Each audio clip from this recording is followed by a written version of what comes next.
After 30 years of gaming, I know my Sith when it comes to Star Wars titles. I've played them all, good or bad. I cut my youngling teeth on great series like Super Star Wars, X-Wing, TIE Fighters, Rogue Squadrons, Dark Forces, Jedi Knights, Lego Star Wars games, Knights of the Old Republic, along with most of the Battlefronts. And that's pretty much where the awesome Kessel run of quality just kind of stops, doesn't it? The sad fact is, fans like me have also had to put up with a ton of Star Wars labelled crap, delivered on a variety of mediums. Stuff like the following: things that should not have been released, but sent straight to the trash compactor.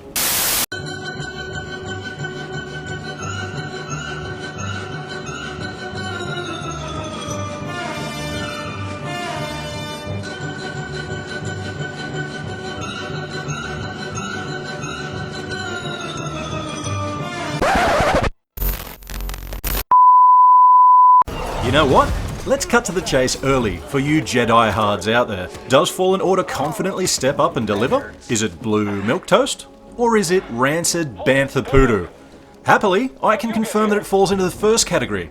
It amazes this crazy old jaded hermit to say it, but this game is the best thing I've played in a very, very long time from a galaxy far, far away. Bottom line, it's well worth your galactic credits. Without much further ado, I'm going to give you a basic overview of the plot. Now, no info or footage is going to come from anywhere outside of the first 20% of the game, and I'll use EA-sanctioned B-roll as well. I should also like to note that the music in these clips has been removed or replaced because EA doesn't have the good sense to whitelist their music for YouTube purposes. That said, I absolutely played this game with the music on, and it's phenomenal. Easily one of my favourite soundtracks of the year. So, Fallen Order takes place a little while after the events of Revenge of the Sith.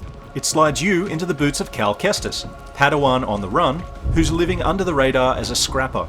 At least until the Sith hits the fan and he runs afoul of the Inquisitorius, Vader's personal goon squad of Force sensitives turned evil and tasked with hunting down filthy Jedi scum.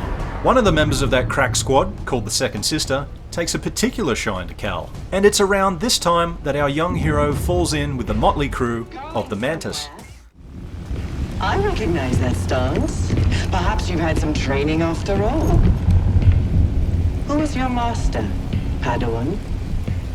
Cal's quickly taken under the wing of Seer, an ex-Jedi Knight who's hung up her robe, because of reasons, and Greez, a sort of comic relief four-arm captain, who's the only person who can pilot the Mantis in its current configuration. Lastly, your in-the-field partner is BD-1, a mysterious little bipedal droid who provides limited medical aid, an evolving suite of hacking skills, and weaponized cuteness. Okay. Here, hop on board.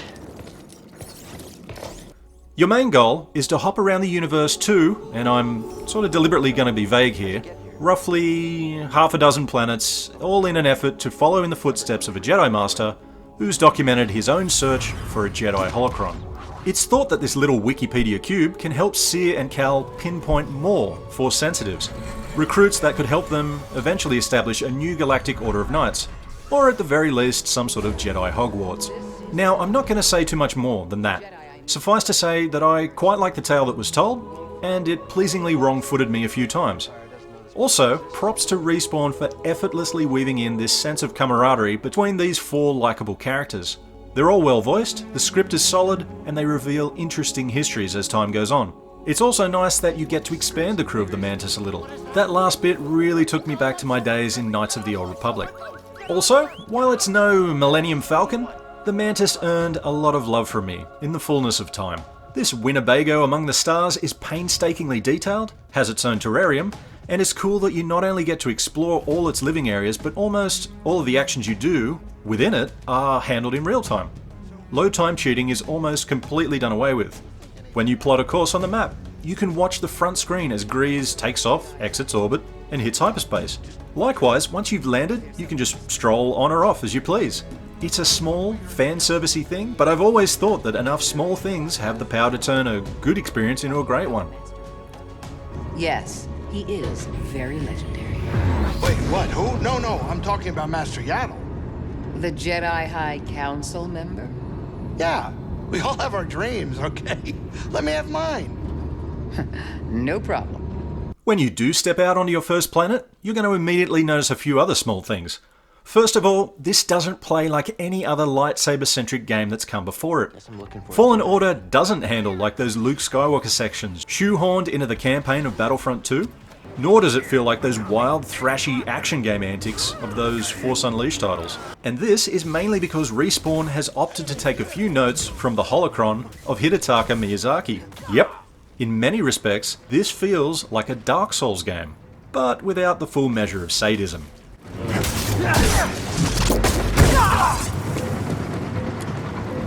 The level design has clearly been influenced.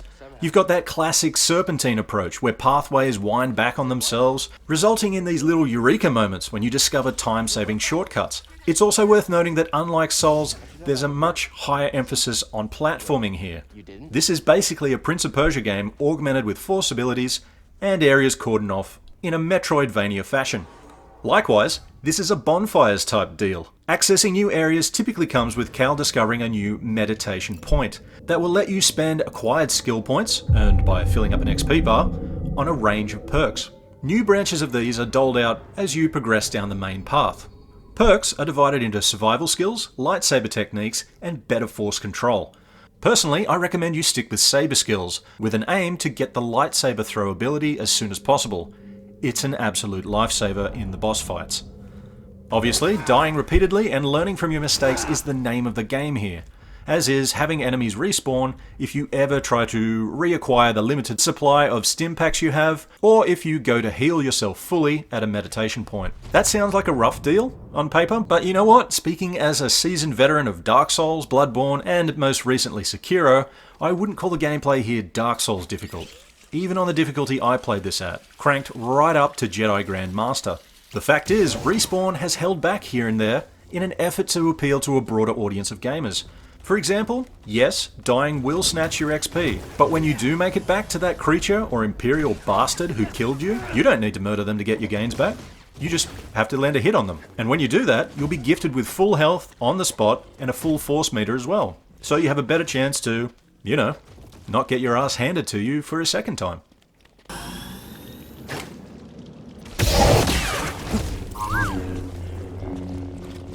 Huh? Good job. While we're on the topic of combat, it's quite fun, but it'll take some getting used to. Like we've been talking about, it sits in this weird little halfway point between action game and wannabe Dark Souls for everybody. If you're coming fresh from the aggression-heavy Sekiro, or you quite rightly think that swinging a lightsaber that can cut through anything ought to always give you the right of way in any fight, then yeah, you're in for a rude shock. Chopping through or ricocheting fire back at basic stormtroopers is a one-shot affair, and damn satisfying to do. However, those grunts are in relatively short supply. Instead, Fallen Order is filled with an inordinate amount of foes who have the means to block your saber assaults. Or they're just big and dumb enough to shrug off the hellacious laser burns you're trying to give them. Basically, expect to be bogged down in actual, measured duels, often as additional enemies try to slash your kidneys.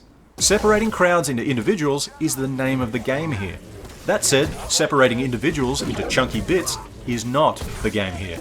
Dismemberment, disappointingly, is limited to creatures only, which is pretty pissweak given almost every major Star Wars film had at least one horrific limb chop in it.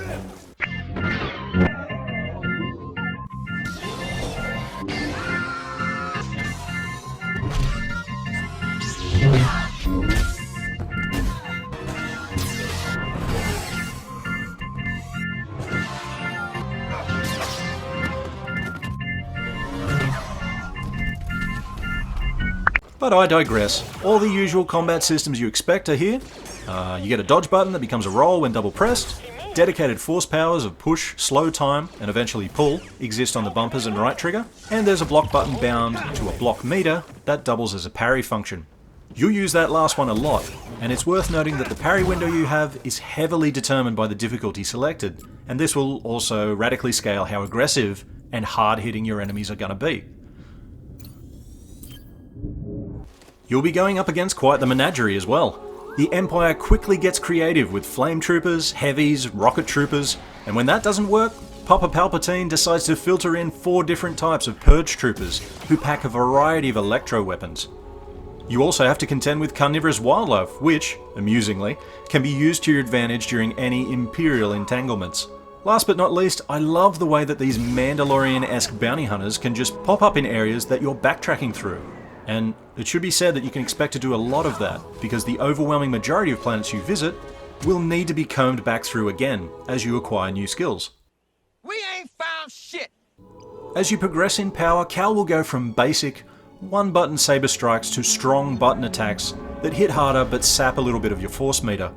Early on, you can earn the means to leech some extra force back by simply landing hits or nailing a precision evade, typically when enemies glow red and do unblockable attacks. And, once again, I'm pretty surprised that there's any sort of attack that a saber can't block. Anyway, if you progress to the 20% mark, you'll unlock some serious fan service in the form of a dual-bladed lightsaber. In the thick of battle, you can quickly tap right on the D-pad to absolutely Darth Maul groups of tightly packed enemies with flurries of fast attacks. However, it should be noted that Respawn's weird saber logic applies here as well. Somehow, having two blades instead of one lowers your damage output.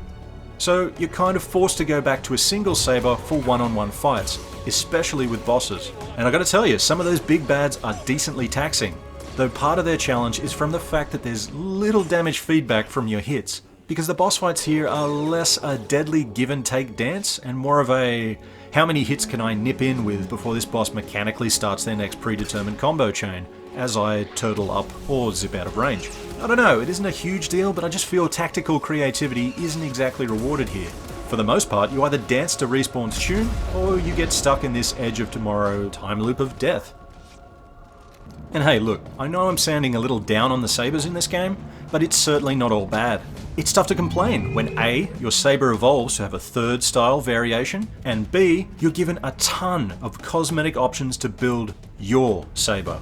As you find parts in the field, you can slap together something from a combination of, from what I saw, 10 emitters, 16 switches, 16 sleeves, and you can skin your overall masterpiece with 24 materials textures.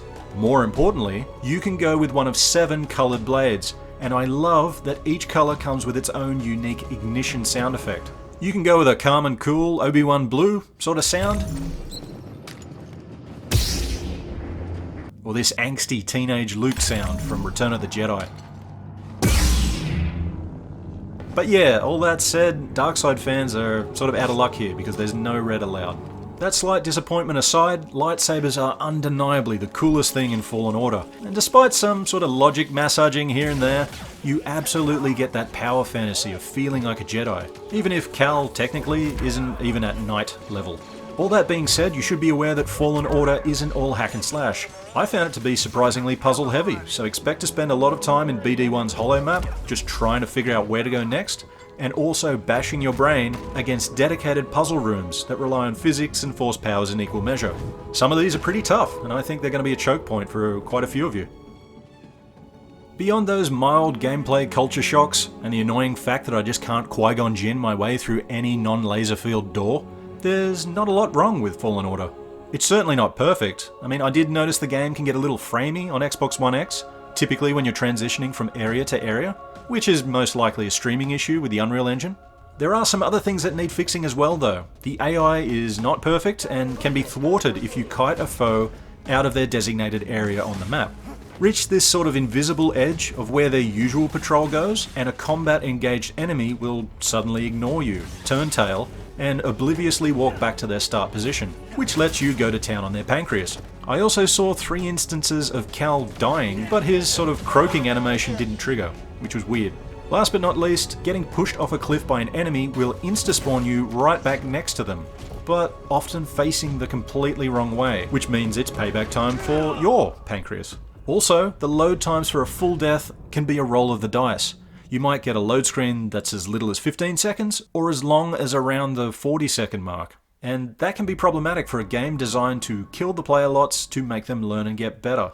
Beyond those peccadillos, this is still a supremely gorgeous game. The director of Fallen Order was praised for his work on God of War 3 back in the day, and I can see some of that DNA in here. Most notably, with the absolute love affair Stig has with sense of scale, slidey moments, and breathtaking set-piece events. There were a bunch of times when the camera pulled right back and blew my hair back. Plus, Cal has some of the coolest kill animations this side of Kratos. It's just a pity that there aren't more variations with them.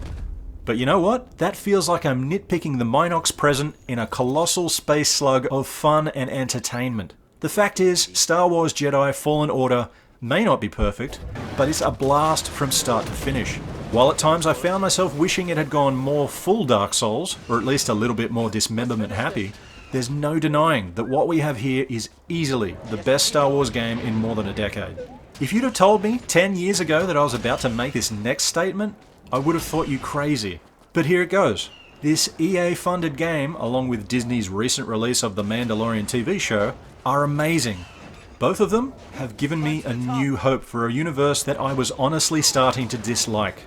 Fallen Order is an absolute Padawan, and I cannot wait for a sequel.